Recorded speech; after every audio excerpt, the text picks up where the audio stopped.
ะพากันรวมกันเนาะเรื่องติดไม้ละแนงพี่น้องเนาะว่าสิเอาใส่แนวตั้งเนาะใส่แนวตั้งเฮ็ดเป็นประมาณเนาะประมาณ3 นิ้วเนาะ3 นิ้วนี่แหละพี่น้องนั่นนี่เฮ็ดคือแบบลูกติ่งนี่แหละเนาะเฮ็ดแบบว่าเอาห่างกันประมาณจักเซนก็ว่ากันไปเนาะ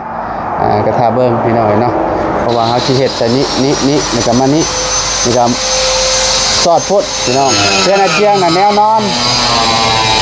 จะแนวนอน3 อันพี่น้องเนาะ3 อันแบบนี้นะเพื่อนอาเจียงน่ะ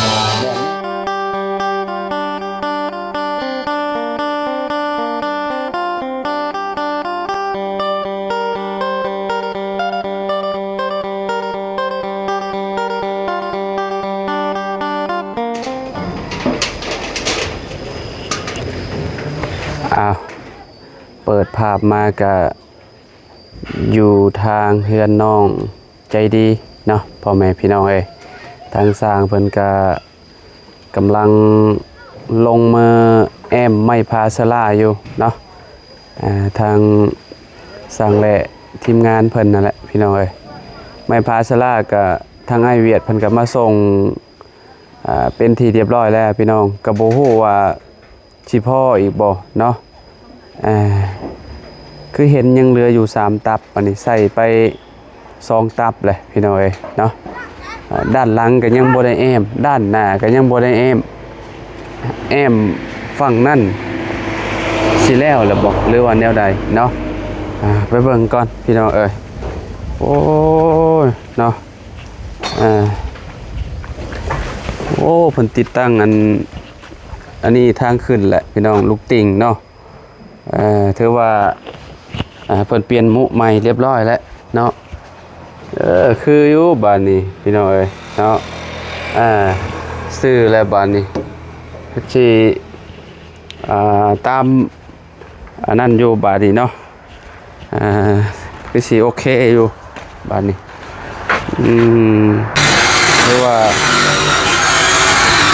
แก้ให้ได้แล้วเนาะอันนี้บันไดเปลี่ยนมุใหม่เลยอันนี้โต๊ะเก่ามันเนาะเป็นทอนมันแตกเลยแตกมันยังถึงจะละ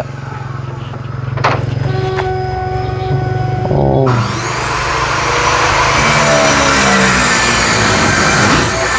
ยังเหลืออยู่ประมาณแผ่นหนึ่งเนาะอยู่บนนี้ด้านหลัง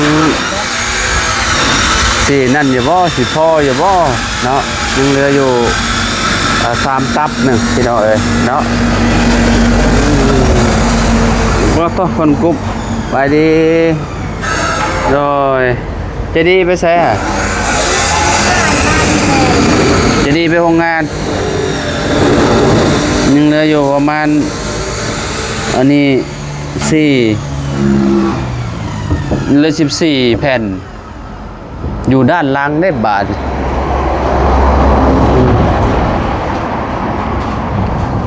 ใส่อยู่ด้านล่างนี่ต้องใส่จักแผ่นน่ะ3 บ่3 หรือ 4 แผ่นต้องใส่ประมาณ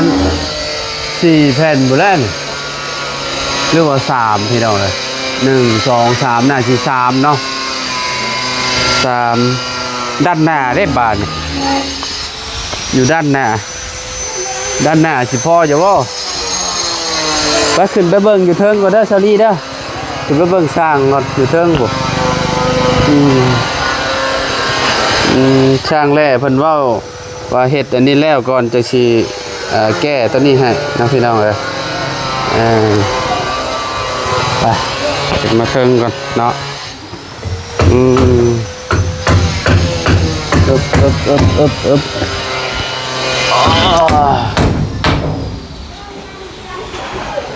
โอ้ทีมสร้างพี่น้องเนาะกำลังอันนี้อยู่ในเทิงยังเหลืออยู่แผ่นนึงเนาะไอ้พวกเศษมันเสียไว้แต่งหน้ามันเป็นบ่อ๋อแต่มุมนี้เด้มันสิเบิดจักแผ่นนี่สร้างแล2 ตับบ่ 2ตับยังเหลืออยู่ตับครึ่งพี่น้องเอ้ย2ตับ2ตับกับ4แผ่นน่าสิพออยู่เนาะ สวัสดีอ้ายโอ้ยเฮาน้ำเฮาห้อยไว้อยู่รถพุ่นเดี๋ยวเฮามาให้พี่น้องเนาะอยู่นี่ก็ยังเหลืออยู่เนาะแต่ด้านหลังนี่ก็ใส่อยู่ประมาณ3บ่อยู่ด้านหลังนี่1 2 3 4แผ่นนะมัน 4แผ่น 4แผ่น18ตับเนี่ย 4แผ่นอยู่หัน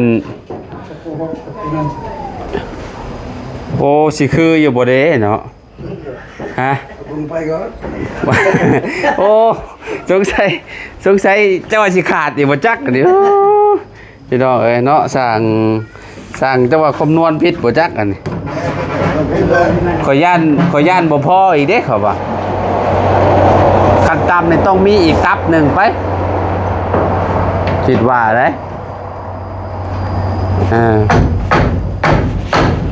ลุกนำกันพี่น้องเนาะว่าสิพ่อบอกมื้อนี้น่ะบ่พ่อนี่ก็ต้องได้ให้เพิ่นเอามาให้อีกแล้วเพราะว่าอ้ายเพิ่นน่ะคะแนนเรามาทางนี้ทางแสดงแล้วเราสิติดมาให้คะแนนเราบ่ได้มาเนี่ยโอ้จะสิเฮ็ดจังได๋แล้วเพราะว่าอยู่เซโปนผู้ใดอันนี้ไม่พาชลาเนี่ย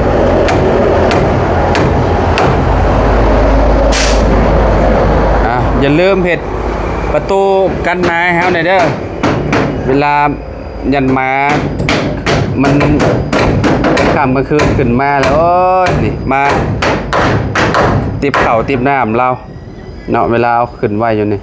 กันมอน้อยๆนั่นพร้อมแล้วอันน่ะอาแดะนะแม่นกันอาแดะพร้อมแล้วสิเอาชื่อบ้านพับมาให้เราแล้วก็ลูกกรเนาะมาให้สร้างเลย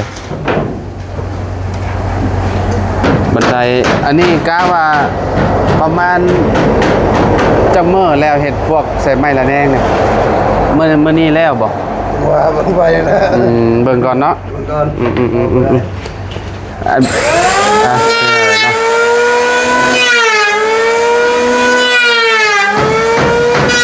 เพราะว่าเฮากะไว้ว่าประมาณวันที่นั่นบ่วันพฤหัสนี่ถือวันหยังบางทีหมู่คู่ก็สิเมื่อบ้านนะพี่น้อยเนาะเบิ่งก่อนวันพฤหัสนี่ถือวันที่10โอ้วันพฤหัสถึงวันที่18วันที่ขึ้น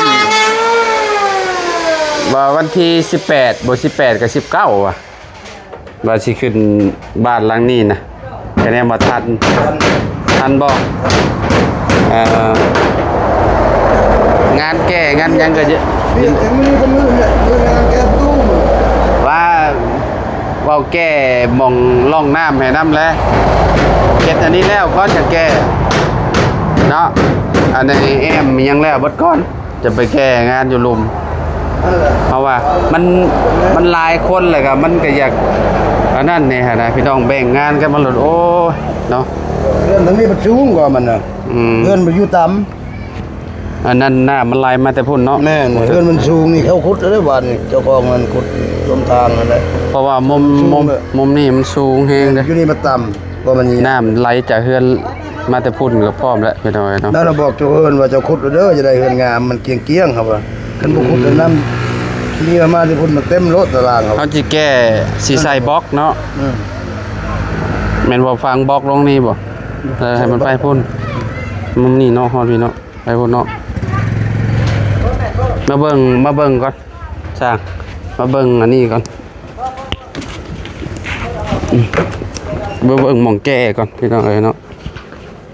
อันนี้ยังบ่ได้แล้วเลยพี่น้องเพราะว่านี่มุมนี้ก็ยังต้อง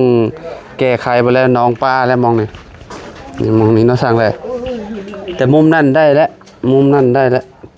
พี่น้องเนาะโอ้พับไม้บ่อาจารย์ฮะพับไม้บ่สิแก้มองทางน้ำนี่แหละโอ้ อ้ผักแล้ว นี่แล้วให้มันลงไปพุ่นเนาะมันลงมานี่แหละลงมาพี่เลยก็ได้นี่นั่นลงไปพุ่นเลยมันจะคอมันเลยตัวนั้นลงไปคลองนั่น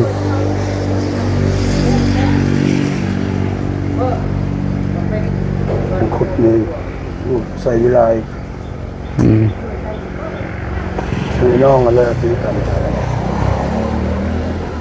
มันแข็งอยู่บ่ดินบ่ได้แข็งปานใดติฮะเวลาเขาขุดแล้วเอามือก็ปรับกันนี่3 คน 4 คนเขาขุดแล้วสิพังแบบใดพวกดินบล็อกบ่ก็มาซื้อเล่นบ่ก็ซื้อปูนเอาเอาขุดแล้วเอาปูนรดเอาเฮ็ดเป็นตัววีเนาะอันเฮ็ดเป็นตัววีเอาพี่น้อยเนาะเฮ็ดเป็นตัววีเลยอันให้มันเป็นทางลงนะบ่เพราะว่าถ้าใส่บล็อกนี่ก็ปัดโตพุ่นแหละเฮ็ดเป็นตัววีคือช่างแหล่เพิ่นเว้าอะไรเอาให้มันเป็นเอาลงประมาณจักเซนดีเนาะเวลาน้ำทางนั้นไหลลงมามันก็สิออกมาพี่มันก็บ่เข้าดอกพี่น้องเอ้ยเนาะ10 เซนเอาสูงหลายแบบเป็นบล็อก18 เซนจำสูงโพดอันนั้นมีแต่ขุดเอาอะไรขุดเอาเฮ็ดเป็นร่องไปอะไรเอาอันเฮ็ดทางน้ำเอาคือทางนี้ก็มาพี่ทางนั้นก็ไปพุ่นทางนงหนวดพุ่นเอาลงไปพุ่นนั่นแหละว่าเฮาก็รวมทั้งน้องก่อนจะได้เขาว่าโอ้มีแต่หัวหน้าเฮ็ดบ่ได้ก็มันธรรมดาเฮาก็เฮ็ดจำนี้แล้วแน่แหละมันบ่ได้เนาะต้องแก้ให้นั่นแหละเนาะสบายดีลุงมุมนั้นสิซื้อปูนมาให้เพิ่นอีกจักอัน2-3 สอบเนาะได้บ่2-3 สอบได้บ่ได้ทั้งนั้นก็จักเพียงเลยเด้เนาะเพียงเลย2-3 สอบระดับนั้นมีแต่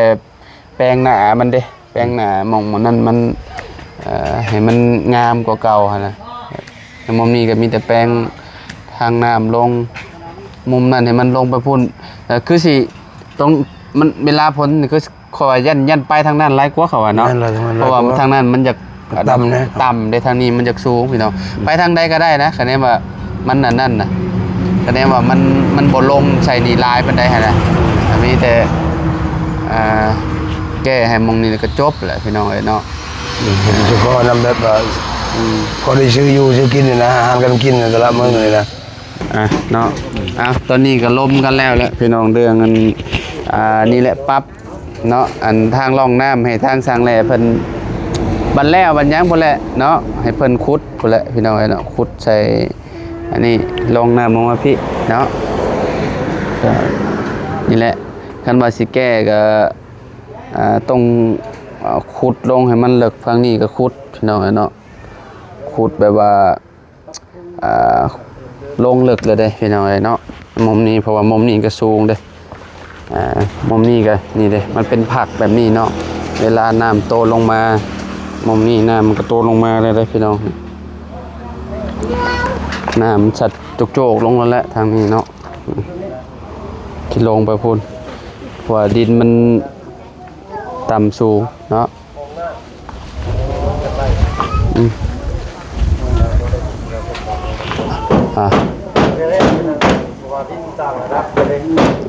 ดินมันเป็น2 ชั้น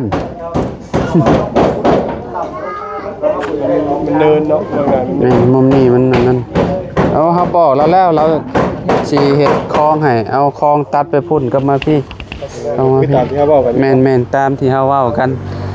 และมุมนี้ก็เพิ่นเฮ็ดแล้วเพิ่นก็สิเอาอันนี้ให้เนาะมีแต่แปลงมุมนี้ก็คือจบแล้วบัดนี้แล้วเรียบร้อยแล้วพี่น้องไม้ข่อยลวกคือบ่แก้บ่นี่ให้แล้วก็มาแม่นอันนี้ไม้พานี่ก็50มา10อยู่ลุงเอ้ยแต่ว่าสิบ่พอจัก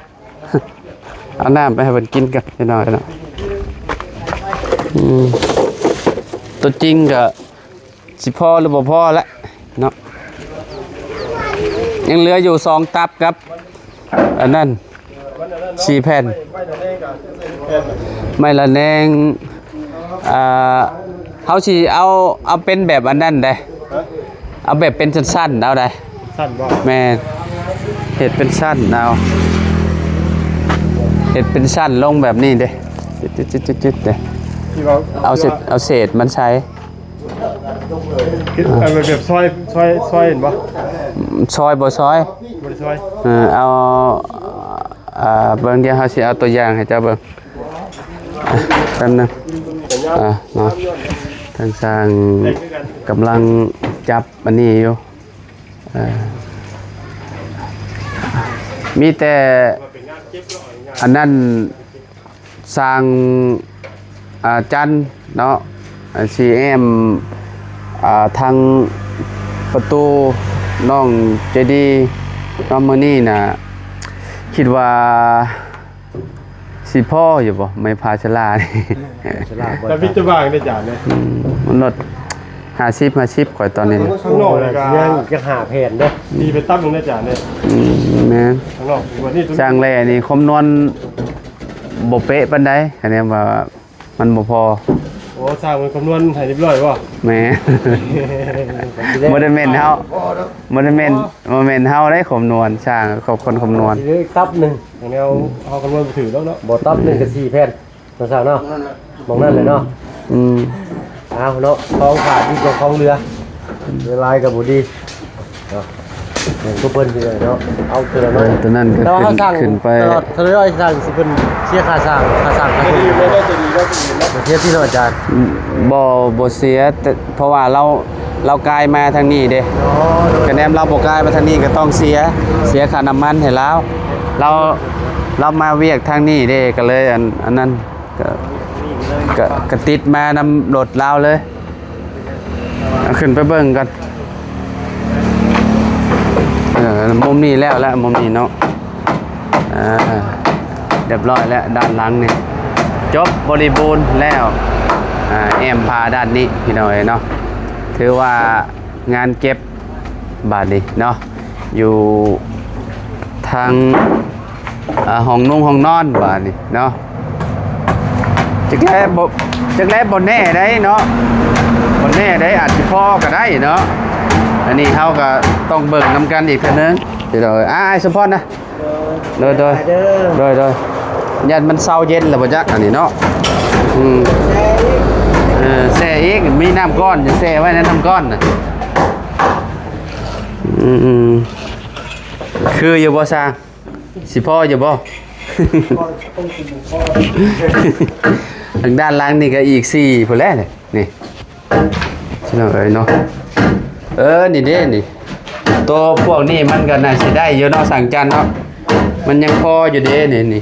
ยังมีอยู่ โอ้ยนี่เป็นได้ยัง นี่ แต่อันนี้แต่ลายใช้กับซองตับนะทางหลัง 2 ตับกับยังมีอยู่2 ตับกับ4 แผ่น ทั้งหมดนะ อยู่ลุมนะ พออยู่พอ พอบ่อันเห็ดนั่นแนงได้บาดนี่เออ นี่ก็ แล้วแน่มีแต่2แผ่นบอก เป็นเนาะ บ่จะเป็นอะไรไปยืนนี่เลยเงินใส่แบบนี้เลยเนาะตั้งรถนี่เลย เป็นชุ่มสั่นมันเสียเรือนี่เหรอ ซุ่มสั่นเด้เศษมันน่ะ พวกเสียเนาะ เอาเศษมันได้ใส่ เฮ็ดนั่นเด้ว่าเอาตัวเฮ็ดรถนี่ เอาตัวเศษมันแลกใส่ ก็ได้ตัวนี้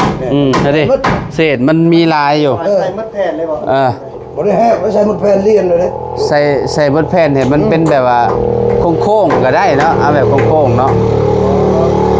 ใส่มัดแผ่นอะไรอย่างประมาณ3เซน บ่ใส่เต็มเลยเป็นตัวเลยเนาะ นี่เด้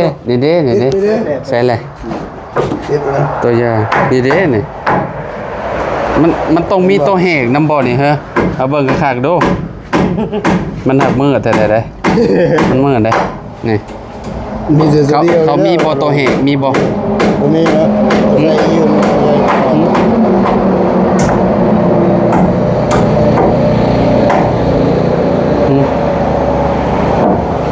มีบ่แหก เลยนะ ก็บ่ได้ใส่เกินที่ใส่นอนรวดเล่น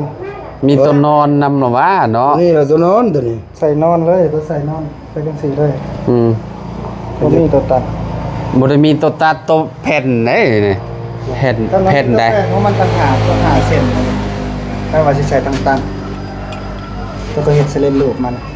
แต่ตัวก็จะเอาแผ่นเซล่าเนี่ยก็จะใส่แผ่นเดียวเลยรวดเลยแต่ ใส่ยาวไปมันนี่ แม่นใส่ยางเลย อืม แต่ว่าลงมาตัวนี้แล้วก็เอาอีก แต่ของผม ว่าคะแนนมันยากแล้วนี่เอาแบบเพื่อนอาเจืองนี่ก็ได้ใช่เลยเพื่อนอาเจืองแป๊บนึงพี่น้องเอ้ยพี่น้องเนาะพากันรวมกันเนาะเรื่องติดไม้ละแนงพี่น้องเนาะว่าสิเอาใส่แนวตั้งเนาะใส่แนวตั้งเห็ดเป็นประมาณเนาะประมาณ3 นิ้วเนาะ3 นิ้วนี่แหละพี่น้องเอ้ยนั่นนี่เห็ดคือแบบลูกติ่งนี่แหละเนาะเห็ดแบบว่าเอาห่างกันประมาณจักเซนก็ว่ากันไปเนาะกระทาเบิ้งพี่น้องเอ้ยเนาะเพราะว่าเขาสิเห็ดแต่นี้แล้วก็มานี่ก็สอดพุทธพี่น้องเพื่อนอาเจียงน่ะแนวนอนจะแนวนอน3 อันพี่น้องเอ้ยเนาะ3 อันแบบนี้นะเพื่อนอาเจียงน่ะแบบนี้เนาะแต่ว่าเพื่อนน้องเจดีสิเห็ดแบบนี้พี่น้องเอ้ยนี่เห็ดเรียนไปแบบนี้เนาะเพราะว่าเอาเศษไม้พาสลานี่แหละพี่น้องที่ว่าเพิ่นตัดนี่แหละเนาะให้เพิ่นเอาใส่ให้เลยหั่นน่ะนี่เศษไม้แบบนี้นี่นะพี่น้องเอ้ยเนาะนี่ดีกว่าทิ่มซื่อๆพี่น้องเอ้ยเนาะนี่เอามาเฮ็ดไม้ละแนงถือว่าโอเคแล้วพี่น้องเอ้ยเนาะไปลงไปก่อนนี่พี่น้องสังเกตเนาะนี่เดี๋ยวเห็ดแบบนี้พี่น้องเนาะเอาแนวตั้งแบบนี้เลยเนาะตั้งโอ้งามถือว่าตามอันนั้นเลยพี่น้องเนาะนี่เห็ดแบบจึ๊กตั้งประมาณนี้เนาะห่างกันประมาณ3-4 เซนหรือว่า4-5 เซนก็ว่ากันไปเนาะโอเคใช่พี่น้องเนาะเดี๋ยวจังหวะกันใหม่เนาะอยู่ดีมีเฮงหมดสุขคนพี่น้องเนาะขอบคุณหลายๆที่ติดตามและเป็นกำลังใจให้เด้อพี่น้องเด้อเนาะมาลุ้นว่าไม่พาเซล่าสิได้สั่งอีกบ่พี่น้องเนาะ ควันกุ้มๆ โอ้ยสั่งจันควันขนาดเลยเนาะโอเคพี่น้องผมพ่อกันใหม่ขอบคุณหลายๆเด้อ FC บัสกุสุคนเนาะสำหรับคลิปนี้เนาะก็โตแล้วทั้งสร้างเพิ่นก็ทำความสะอาดให้พี่น้องเนาะเสร็จดีๆเด้อประตูพรเช็ดงามๆให้เด้อว่ะเนาะไปพี่น้องพ่อกันใหม่เนาะสบายดีเด้อพี่น้องเด้อ